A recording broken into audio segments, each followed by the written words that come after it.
प्यारे बच्चों 2025 में 5 नंबर में ये क्वेश्चन पूछा गया था।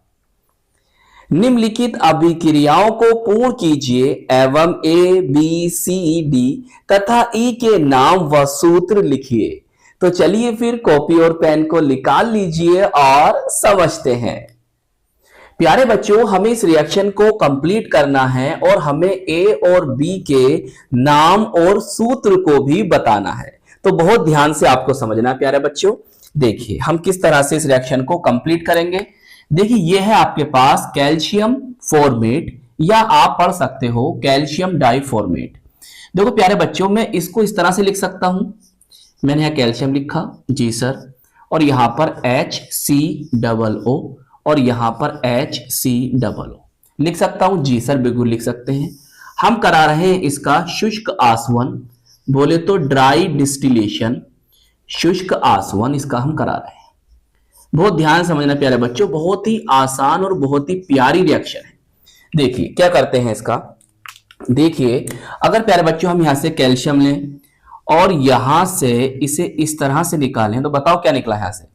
तो प्यारे बच्चों यहां से निकला था Ca, फिर C और 2 ऑक्सीजन ये, 1 ऑक्सीजन ये, यहां से कैल्शियम कार्बोनेट निकल गया। अब जो बचा है उसे लिख दो। यहां क्या बचा देखो भैया, HCO बचा। मैं इसको इस तरह से लिख सकता हूं, इसको इस तरह से लिख सकता हूं HCHO जी सर लिख सकते हो। ये बना आपका A। इसका नाम क्या है अभी मैं आपको बताऊंगा, पहले रिएक्शन पूरी कर देते हैं। अब देखिए आगे क्या करना है प्यारे बच्चों, ये एक एल्डिहाइड है, सही। देखिए एक बात याद रखो, ये एल्डिहाइड समूह है, CHO ग्रुप है। अगर इसके बाद कोई कार्बन होता, भाई ये क्रियात्मक समूह है, और क्रियात्मक समूह के बाद यहां पर अगर कोई कार्बन आता है उसे हम अल्फा कार्बन कहते हैं, और अगर उस पर हाइड्रोजन होते हैं तो हम उनको अल्फा हाइड्रोजन कहते हैं, सही। अब तुम देखो इसमें इस ग्रुप के बाद यहां पर कोई भी कार्बन नहीं है, तो इसका मतलब इसमें अल्फा हाइड्रोजन नहीं है। तो फिर क्या होगा, देखो प्यारे बच्चों, जब आप ऐसा एल्डिहाइड देखें जिसमें अल्फा हाइड्रोजन नहीं हो, भाई अल्फा कार्बन नहीं तो अल्फा हाइड्रोजन भी नहीं, तो जिसमें अल्फा हाइड्रोजन नहीं हो और आप उसकी क्रिया NaOH से कराओगे तो यहां पर एक नेम रिएक्शन बनती है जिसे हम कहते हैं कैनिजारो अभिक्रिया, कैनिजारो रिएक्शन, सही। ये हम आपको पढ़ा चुके हैं, नेम रिएक्शन वाली प्लेलिस्ट में आपको मिल जाएगी। तो होता क्या है, देखो इसने एक तो आपको बना के दे दिया कि CH3OH बना, जिसे हम कहते हैं मैथिल एल्कोहल, और IUPAC नेम होता है मैथेनॉल। और दूसरा बनता है प्यारे बच्चों, इसका आप बनाइए एसिड, इसका एसिड बनेगा ये, सही है, इसका एसिड ये बन गया। अब यहां इसका सोल्ट बना दो, Na है तो यहां पर Na लगा दो, मतलब HCOONA बना, ये बना आपका B। अब देखिए जरा ध्यान से, A कौन है उसे लिख दो। A है HCHO। देखो इसका सामान्य नाम, कॉमन नेम तो होता है प्यारे बच्चों फॉर्मेल्डिहाइड, चाहे हिंदी में लिख दो नाम, और IUPAC नेम होता है मैथेनल। क्या होता है प्यारे बच्चों, मैथेनल, मैथेनल। कोई भी एक नाम लिख दो, मैं आपको 2 नाम बता रहा हूं उसके। और B है प्यारे बच्चों आपका HCOONA, इसे कहते हैं सोडियम फॉर्मेट। क्या कहते हैं, सोडियम, सोडियम फॉर्मेट, या आप बोल सकते हो सोडियम मैथेनोएट। क्या बोल सकते हो, मैथेनोएट। चलिए पता चला ए और बी कौन है। प्यारे बच्चों, हमें इस रिएक्शन को कंप्लीट करना है और हमें C, D व E के नाम व सूत्र को भी बताना है। तो आइए समझते हैं। प्यारे बच्चों, ये हमें दे रखा है कैल्शियम एसीटेट और ये हमें दे रखा है कैल्शियम फॉर्मेट, और हम इसका करा रहे हैं शुष्क आसवन, ड्राई डिस्टिलेशन। अब बहुत ध्यान से आपको समझना। देखिए प्यारे बच्चों, मैं इसको ऐसे लिख सकता हूं, बोलिए, मैं इसको ऐसे लिख सकता हूं, क्या लिख सकता हूं, इसकी 2 यूनिट है ना, तो एक को मैंने ऐसे लिख दिया जी सर, बिल्कुल लिख सकते हैं। अब देखो इसको मैं ऐसे लिख सकता हूं जी सर, बिल्कुल ऐसा लिख सकते हैं आप। अब देखिए प्यारे बच्चों, अगर मैं ऐसा करूं, कैसा, ऐसा ऐसा ऐसा। इससे क्या होगा अभी समझेंगे आप, मैं ये क्यों कर रहा हूं, बस आपको याद करना आसान हो जाए। रिएक्शन में ऐसा कर रहा हूं, यहां कर रहे हो आप शुष्क आसवन। तो प्यारे बच्चों, मैंने यहां से कैल्शियम लिया, सही, यहां से COO और ये O ले लिया, तो बताओ क्या बना, कैल्शियम कार्बोनेट बन गया। इसी तरह से प्यारे बच्चों यहां से कैल्शियम लो, COO और यहां से O ले लो, तो बताओ क्या बनाया, कैल्शियम कार्बोनेट, मतलब 2CaCO3 यहां से निकल जाएगा।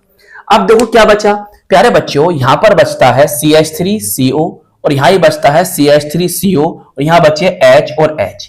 मैं इसको इस तरह से लिख सकता हूं, क्या इस तरह से लिख सकता हूं, 2 यूनिट बने, CH3C डबल बॉन्ड O और ये H, सही है। ये कौन बना, देखो ये इसे इसे और इसे देखो, देखो तो ये बना ना CH3CHO, सही, ये बन गया। और ये कौन है आपका, C है, इसका नेम क्या है अभी बताऊंगा बाद में, पहले समझो इतना, इतनी बात समझ में आ गई। अब देखिए हमें करना क्या है आगे, हमें प्यारे बच्चों इसकी रिएक्शन करानी है HCN से। देखिए बहुत ही प्यारी रिएक्शन है, बहुत ही आसान रिएक्शन बनेगी। देखो ये तो बस आप क्या करो, इस H को यहां पर लगा, देखो अगर मैं तोड़ दूंगी पॉजिटिव बनेगा या नेगेटिव बनेगा, ऐसे देखो यहां पर इलेक्ट्रॉन इधर शिफ्ट हो जाएंगे तो ये नेगेटिव हो जाएगा और ये पॉजिटिव हो जाएगा। तो बस नेगेटिव और पॉजिटिव को मिला दो भाई, H को इसके साथ मिलाओ, देखो क्या बनेगा, मैं मिलाता हूं, 2 यूनिट तो बनना है इसके, CH3C और ये OH आ गया, सही है। अब देखिए इसके साथ हाइड्रोजन तो है ही, मैं उसको ऐसे लिख देता हूं, पॉजिटिव कार्बन है और ये नेगेटिव है, मिला दो इसे, ये बन गया। इसका नेम क्या है मैं आपको बताऊंगा, टेंशन नहीं लेना। ये आपका D बना। अब क्या कर रहे हो आप, अब क्या कर रहे हो प्यारे बच्चों अब आप करा रहे हो इसकी H2O जल से क्रिया, सही है, जल का योग करा रहे हो। तो हमेशा याद रखो जब भी आप जल अपघटन कराओगे, हाइड्रोलिसिस कराओगे, तो यहां पर जो CN ग्रुप है ना, CN ग्रुप वो COOH ग्रुप में परिवर्तित हो जाता है, ये बात याद रखना। तो यहां पर CH3COH, यहां भी H और ये बना आपका कौन, COOH, और यही कौन है आपका E है, ये कौन है E है। तो आपको सब पता चले। तो प्यारे बच्चों आपको C, D व E के नाम व सूत्र भी लिखने हैं, तो आप नीचे लिख देंगे यहां पर इस तरह से। देखिए C कौन था आपका, ये था, चाहो तो इसे आप प्यारे बच्चों इस तरह से भी लिख सकते हो, CH3CHO। इसका कॉमन नेम, सामान्य नाम होता है एसिटल्डिहाइड और आईयूपीएसी नेम होता है एथेनल। चाहो तो आप हिंदी में लिख लो, चाहे इंग्लिश में लिख लो, आपकी मर्जी है, सही। अब देखिए डी कौन है आपका, डी ये है, तो हमने इस तरह से लिखा है इसको। आप कह सकते हो इसे एसिटल्डिहाइड साइनोहाइड्रिन, जहां पर प्यारे बच्चों एक ही कार्बन पर CN और OH होते हैं, तो याद रखो हम उसको साइनोहाइड्रिन कहते हैं। तो इसका नेम हो गया एसिटल्डिहाइड साइनोहाइड्रिन, या आपको लिखा मिल सकता है एथेनल साइनोहाइड्रिन, और आईयूपीएसी नेम होता है, चाहे नंबरिंग कर लेंगे 1 2 3, तो 2 हाइड्रोक्सी प्रोपेन नाइट्राइल। क्या नाम होता है, 2 हाइड्रोक्सी प्रोपेन नाइट्राइल। अब देखिए ई ये है, इसको हम कहते हैं लैक्टिक एसिड, कॉमन नेम कह सकते हो, और आईयूपीएसी नेम 1 2 3, तो 2 हाइड्रोक्सी प्रोपेनोइक एसिड, सही, 2 हाइड्रोक्सी प्रोपेनोइक एसिड। चलिए नोट कर लीजिए, रिएक्शन कंप्लीट हो गई है। तो आई होप ये क्वेश्चन आपको अच्छी तरह से समझ में आ गया होगा। तो प्यारे बच्चों इस वीडियो को लाइक कीजिएगा, अपने दोस्तों में, अपने साथ के पढ़ने वालों में जरूर शेयर कीजिएगा, और अगर चैनल पर नए हैं तो चैनल को सब्सक्राइब भी कर लीजिएगा। हम मिलेंगे आपको इसकी नेक्स्ट वीडियो में। जय हिंद, जय भारत।